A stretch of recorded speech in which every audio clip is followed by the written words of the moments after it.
Hello everyone, if you're new here, my name is Nadia and this is a new series of videos that I would like to do all about cross stitch and how to start. If you're a returning viewer, welcome back and thank you for asking me to do these videos. I did put a little questionnaire on my Facebook group asking if people would be interested in these type of videos, and I'm really happy to see that so many people would love to learn how to cross stitch. So the reason why I would like to start with stamped cross stitch is because everything comes in one kit. Okay, so you get your fabric, your needles, your threads, and your chart and instructions and all of that, and it's the best way for people that are new to cross stitch to get into it. So for this tutorial I am using an Oraloa kit. Now before I show you any of this, these videos might be quite long because I want to try and go into quite a bit of depth for each subject. So these videos are going to be split up, and I'd like to just take a minute to talk about stamped cross stitches. There is a lot of controversy around stamped cross stitches just because a lot of the companies that you find online have unlicensed artwork, so stolen images. This company that I'm going to be using today, Oraloa, is at the minute, at the time of recording this, is the only place I know that has licensed stamped cross stitch kits. So the artist of this kit has been paid commission so they can use this artwork. Another thing I want you to be careful of if you go out and buy a cheaper one, it's up to you. I mean, you don't have to use these Oraloa ones, but if you go out and buy a cheaper cross stitch kit, because they are cheap, I've seen some for about £3 and you're getting your fabric, your floss, your pattern, all of that for about £3, so it is a good price, which is why people go and buy them. These tend to be around the £30 mark.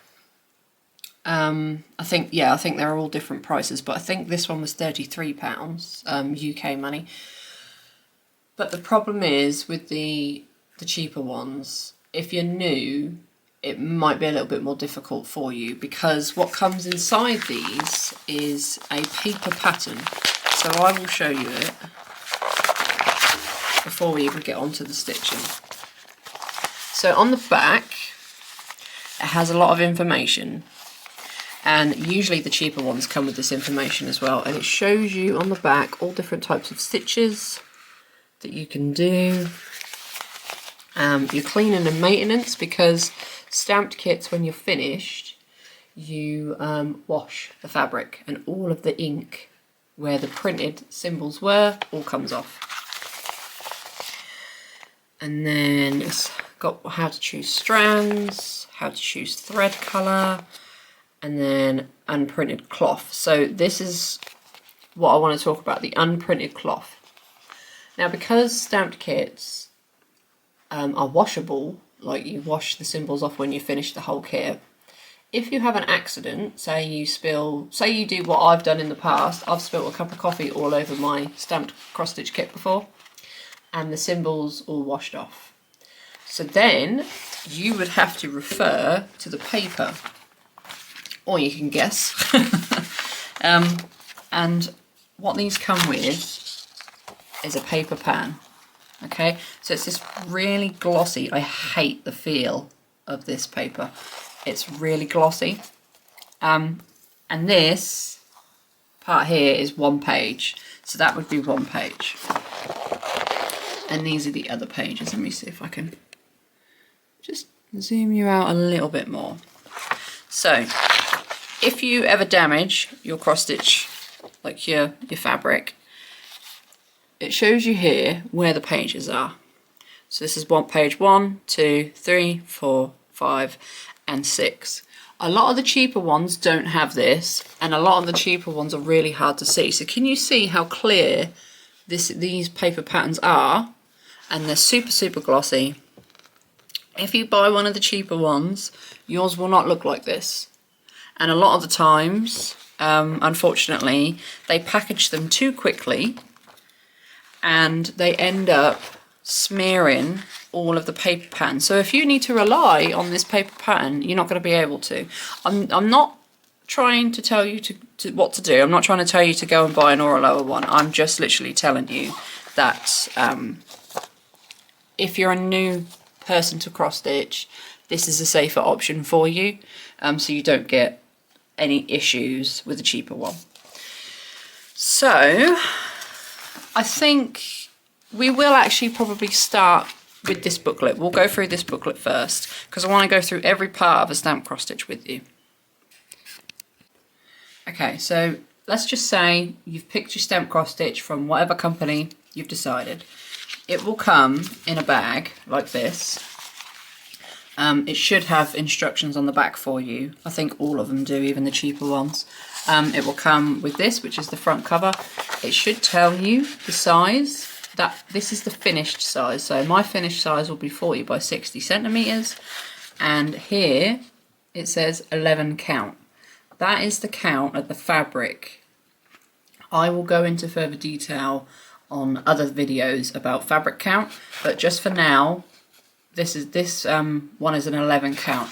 Now you will typically see the stamped cross stitches come in either 11 count or 14 count. I wouldn't say it's really a recommendation because the problem is it's easier to stitch on an 11 count when you're first starting because the symbols are bigger. But if you're going for 14 count, sometimes it's also easier because you're using less strands, and I'll get into all of that probably in another video, but I will explain the strands for this kit here. So then obviously, as I've just shown you, you get your paper pattern. This is a rendering of what your final image should look like. And it says here, so you can get these, I don't think they actually sell 9 count. It's very rare that you ever see a 9 count cross stitch kit because they would be huge. So with 11 count, you need 3 threads of embroidery, and that says 2 thread hook edge. So don't worry about that. The problem is, I think sometimes with these kits there's a bit of a language barrier. So basically what this means is you need 3 strands. So 3 threads is 3 strands, and you go over on a full cross. Basically, you're doing a full cross with this. So a whole stitch is what they've put down here, but I call it a full cross. That is what a full cross looks like. Okay, so you're doing a cross. That's it. That is all you do on this cross stitch. This kit actually has some back stitch in it. Now I will show you how to back stitch in another video, but back stitching is just lines. So you're outlining an image. Where is the back stitch? On this piece is in her eye. Now this is why this paper pattern is so important, because you are going to be stitching the eye in full crosses or whole stitch, and then at the end you're going to have to go back over your stitches that you've already done with this back stitch. So I'd imagine these lines are on the canvas, like the fabric, but once you've stitched these white and the black and her eye colour, it's going to disappear. You're not going to be able to see it anymore. So you need to keep this paper pattern if you have back stitch. So you've got her nose, I'm going to need to back stitch her nose, and I'm going to need to put a line around her lips. So if I don't have this pattern, I'm not going to know where her nose lines go, because on the fabric I'm just going to be stitching all of this white. I hope that makes sense. So make sure you keep these paper references, especially if you have back stitch, but for just in case you have an accident, say you're like me and you're a bit clumsy. I stitch in bed, so a lot of the times I'll have a cup of coffee right next to me, and yeah, it can be a little bit messy. So let's talk about floss. When you buy a stamped cross stitch, it will look something like this. They are all already arranged on these thread organizers, and they're all numbered. So can you see the numbers? I apologize if you hear my dog. She's sitting right next to me and she's nodding off. So these threads are usually really long, And the best way that I've found to keep these from knotting up when you're not using them is to just roll them. Let me see if I can bring you up a little bit more. Is to just roll them around each other like this, and that will keep them fairly safe. That stops them from knotting up most of the time. So you've got your threads or your floss, and then you get your canvas. Now I've already started this one, so I'm going to show you what it looks like. So this is the one that I'm working on at the minute.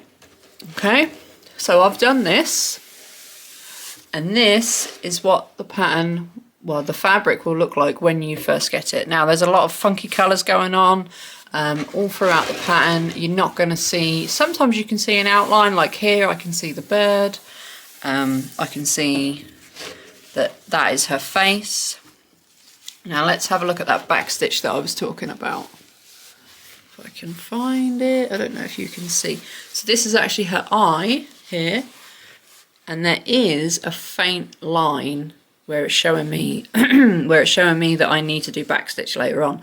But as I said, you are not going to see any of that. So it's always important to keep your paper.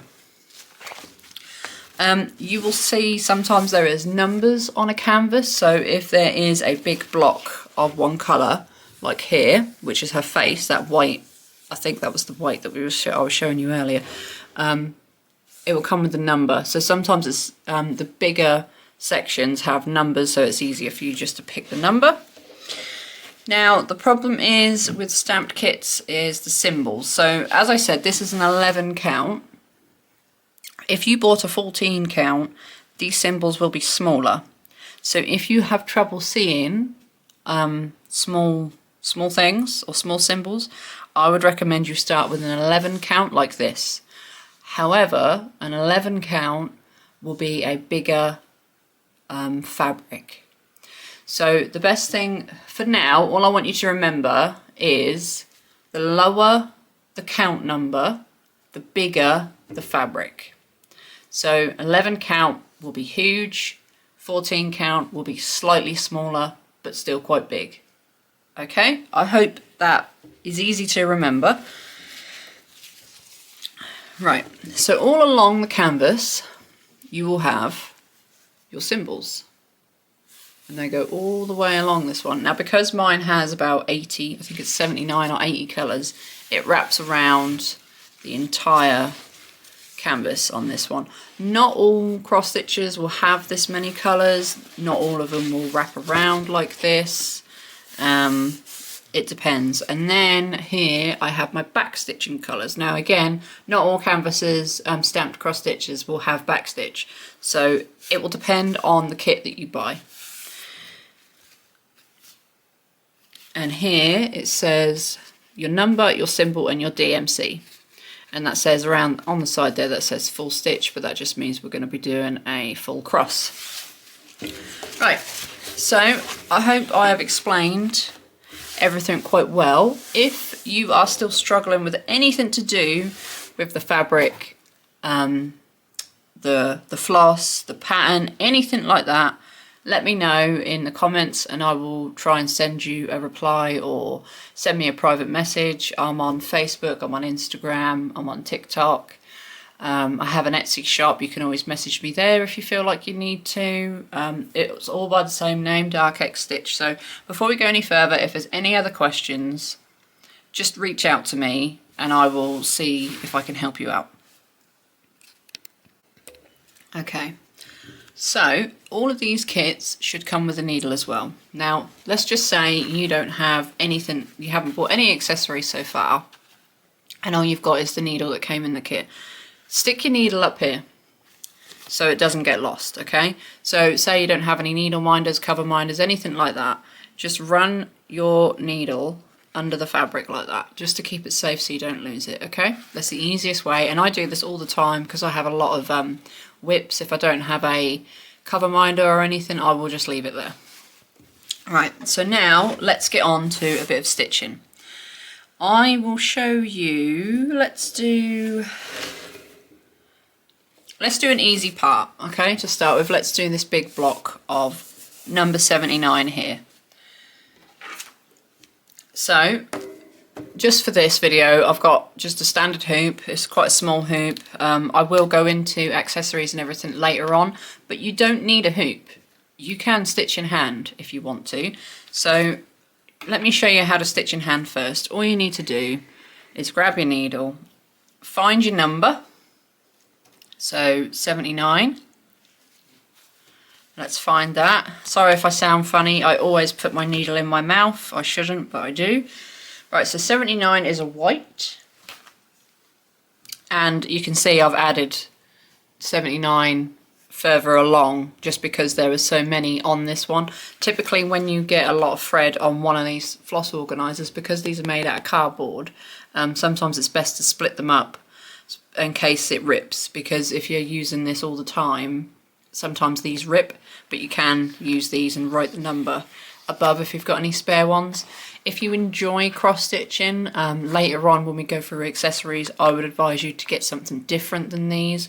But for a stamped cross stitch, I never take them off the cardboard that they come on unless they break. Okay, so I do have plastic ones of these that I use for full coverage cross stitch patterns that are counted, that I organise myself, because you have to put all the threads and everything on there yourself. But for the purpose of a stamped cross stitch, I always keep them on the cardboard unless they rip.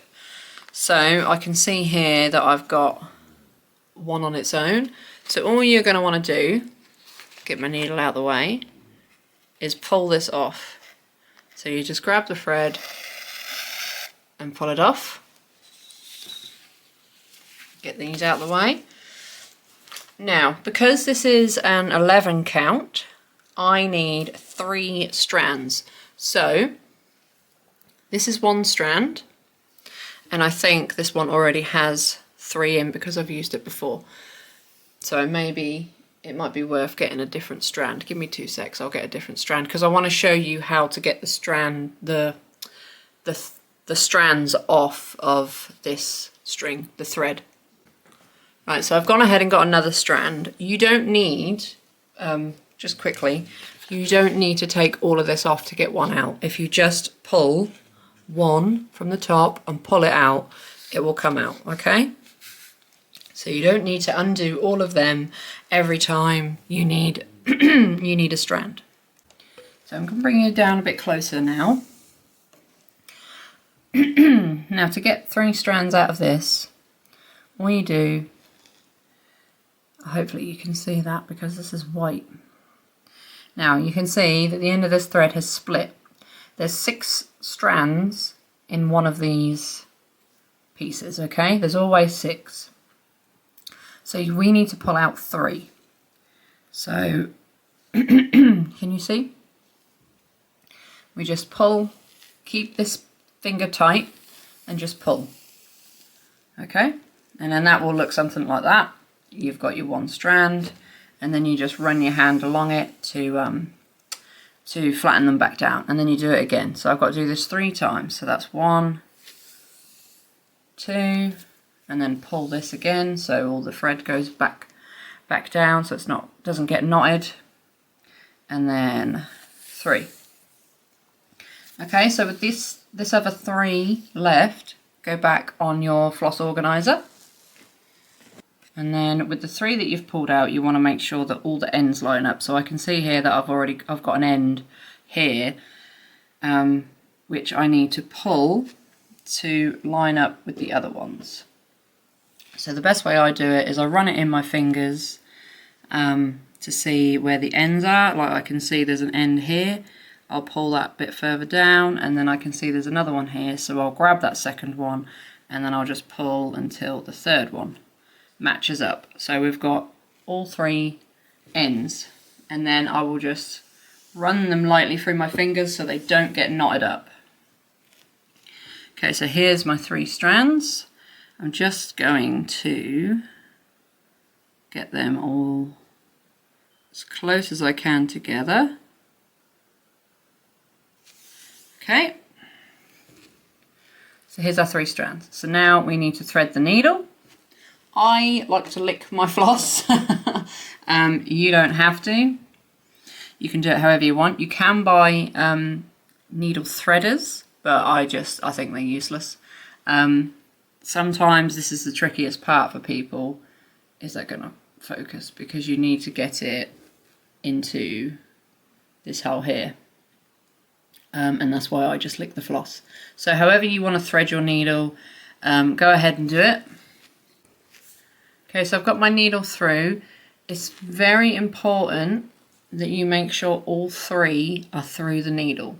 Now it can be really tricky with 11 count threading the needle, because you have to make sure all 3 are in it. With 14 count, you can use 1 strand instead of 3 and fold it in half. So what I mean by fold it in half is thread the 1 on your needle and then hold that end and pull away until the 2 ends meet like this. So you can stitch that way. But because I'm stitching with 3 count, I can't have this doubled over like this. I need one end a lot shorter. So I'm going to go ahead and pull. So one of my ends is going to stop about there, but I've got all of this still loose. And the reason for that is because we don't want it to double over. We don't want to be stitching this second part into the fabric, because you only need 3 strands. I will show you on a full coverage counted cross stitch what I mean by folding over 1 strand at a later date. But for now, you don't want these ends to be folded over, because you're only using the 3 strands that you put in the needle. Okay, so let's show you how to start off your thread. So I am on the back of the canvas now, and you can see that's the back of my other stitches. We are going to be stitching down here. So what I like to do, especially with 11 count, is if you gently run the needle under, you will see that a bit comes up. Okay, now I do that twice, and that won't come through the other side. So you know how I showed you how to thread your needle at the top if you don't have a cover minder? Do the same thing on the back. Pull your thread. So you have about that much hanging out, okay? And then you can turn it over and we're ready to start. You can do it more than once if you want. I mean, you can go back through the hole to make a knot, and then that's not going to come out now. But sometimes I don't bother doing that. I just go through and I know when the thread's about, when this thread has stopped, because I can feel it tug, and then I stop pulling. If you keep pulling, obviously, and you haven't done this knot, this fabric's going to come straight through the other side, so you'll end up having to redo it. Okay, now one of the most important things to remember with stitching is to keep your stitches going the same way. So let me bring you up to parts that I've already done. You can see that I have my stitches facing the same way, so the top stitch always points that way on all of my cross stitches. Find which way works better for you and stick with it through all of your projects if you do more than one, because it will get confusing. So all of them end that way, they point towards that way. If you don't do this, and some of them point that way and some of them point that way, you will see it. It is noticeable, unfortunately, so you have to make sure. You will get into the habit of stitching on the same direction anyway, but I just thought that was really important to point out. So let's go back to the face, and I am going to stitch in hand for you if I can. I just like to grab this side of the fabric. You don't have to be delicate, it's okay, like nothing's going to happen. And you want to come, so say we start with this square here. So my needle, because I stitch with my stitches pointing this way, where the needle is going that way, the first the first stitches that I want to do should be the opposite way. So I will start this way, push the needle in, pull it through, and that is my first stitch, okay? But now I need to go back over it on the other side. So I can start. It's a bit difficult in hand with all this fabric. So I can either come up this side or I can come up this bottom side here, okay? Either way, they'll be facing the same way, all right? And then we go back that way. So now you can see that my stitch is facing the same way as the others. So when I first started cross stitching, I didn't realise that when you did a stitch next to each other, you had to come up the same hole as the one you'd already been in. So this hole here, because I left a gap, so I would start here instead. So just remember that you do have to go through holes that have already got thread in them. Oh. So let's do the second one, and we'll go through the hole. My camera's wobbling now. So we'll go back through the hole that we've already put a thread in, okay? We go down, and then I'll come through this way, and then I'll go through that way.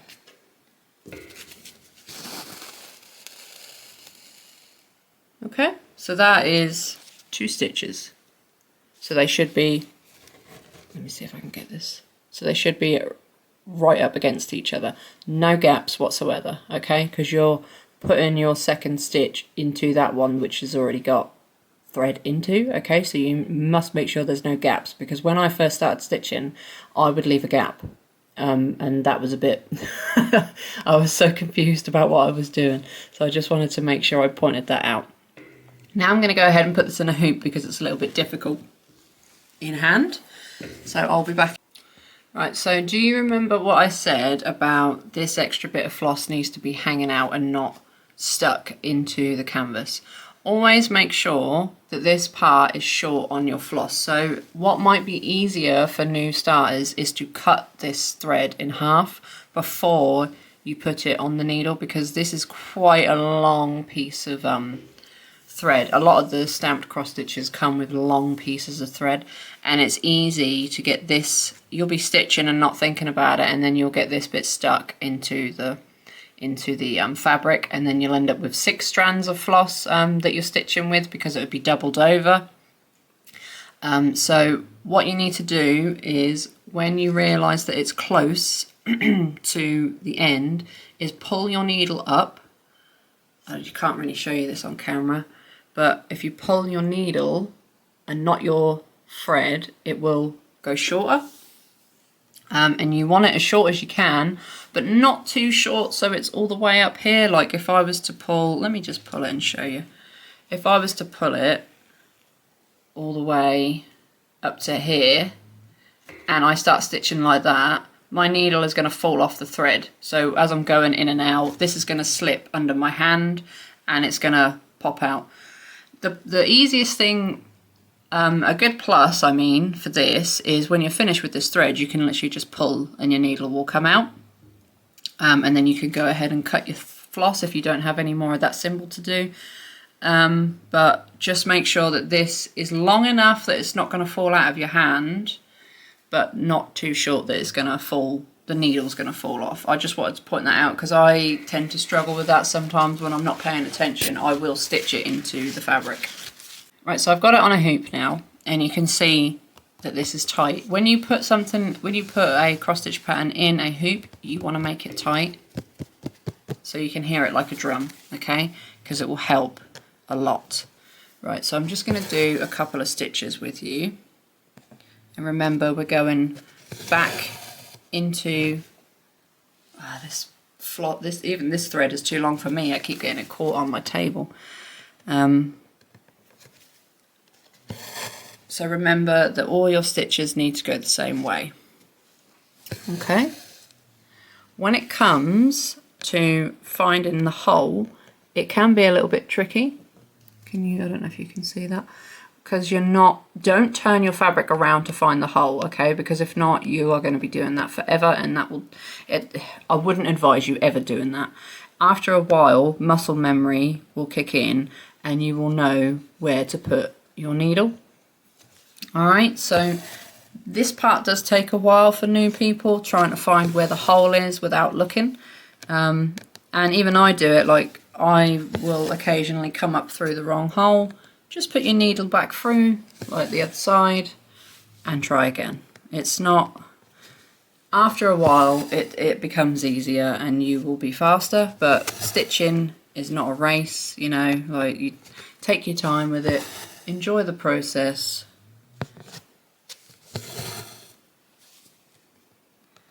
Now if you don't want to come through the floss that you've already done because you're worried about pulling it up, just go through the other side. It doesn't matter what side you come through as long as your stitches face the same way. So you could use the top or the bottom.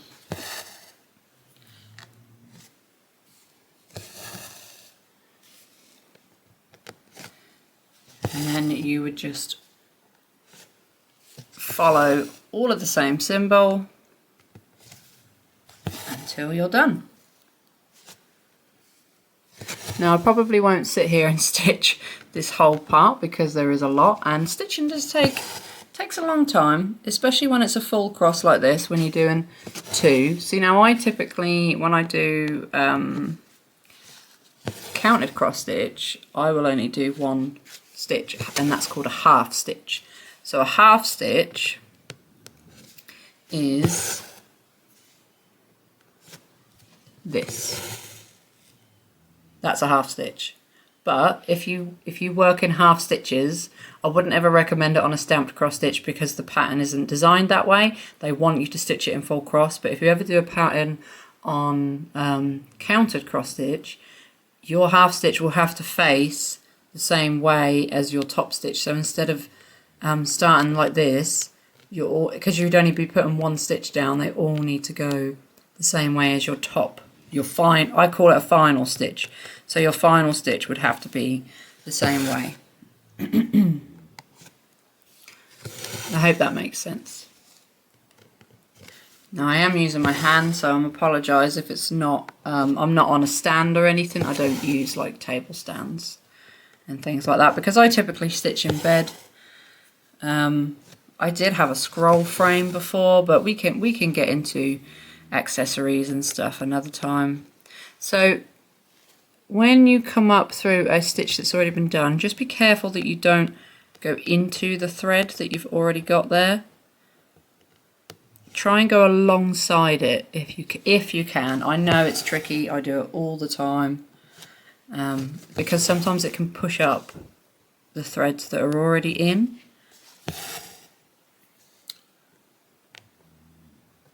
I'm just going to push that in there. It's okay really when you're pushing them in, it's when you're coming up through the other side that floss can sometimes tend to pop back up or looks like it's frayed a little bit.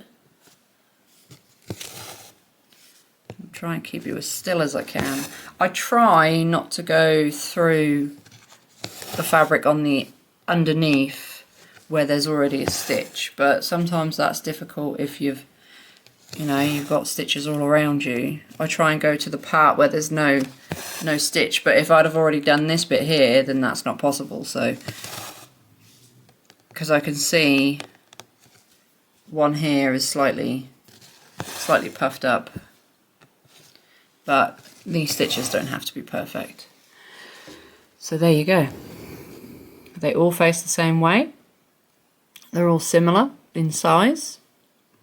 And that is pretty much it. So you would do that all over your cross stitch like you go across and do all of your symbols.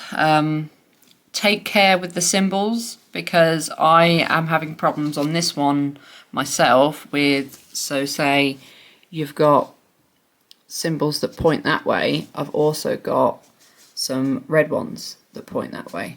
So make sure, and there's some purple ones and red ones that look very similar on this pattern. So just double check, and if the colour doesn't look right to you, then double check again and make sure that you've got the right one, because I did that up here actually. There was two symbols that are very similar. One's a pink and one's a purple, and they look exactly the same. and they're the same symbol as well, just different colours.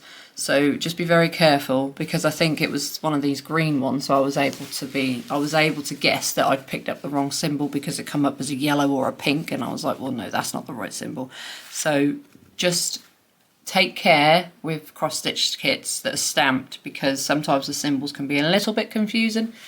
But I hope you have fun, and if you enjoy a stamped cross-stitch, there's nothing stopping you from going and buy a counted cross-stitch before you've finished this one, because they do take time. That's another thing to remember with cross-stitch, is it's not a race, it takes time, it's a long hobby. You should never go into cross-stitching thinking that it's going to be a fast hobby, because it's not. Some of these things take years, depending on how much you stitch them. Never compare yourself to another stitcher. Like, don't think, oh, I'm only doing a couple of stitches a day, this lady's finished hers in a couple of months. Don't do that. It's all about enjoying the hobby and enjoying the motion of the stitching, is how I like to put it. I find it really relaxing at night time just to chill out and have the motion of the stitching, and it helps me wind down.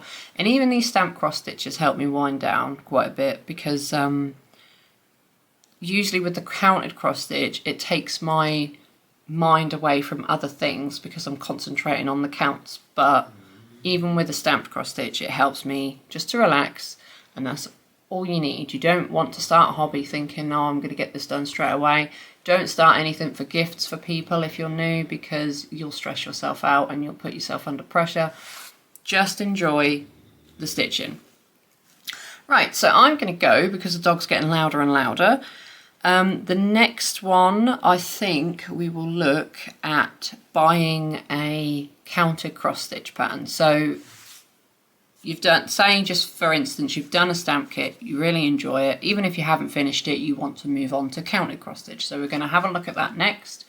I want to go through all the accessories, I want to go through PDF patterns, I want to go through Pattern Keeper, different types of fabric, different types of stitches, different types of charts, so full coverage and samplers. All of that stuff's going to be coming up in different videos, but I hope this first one was helpful for you, and I will see you next time. Bye bye.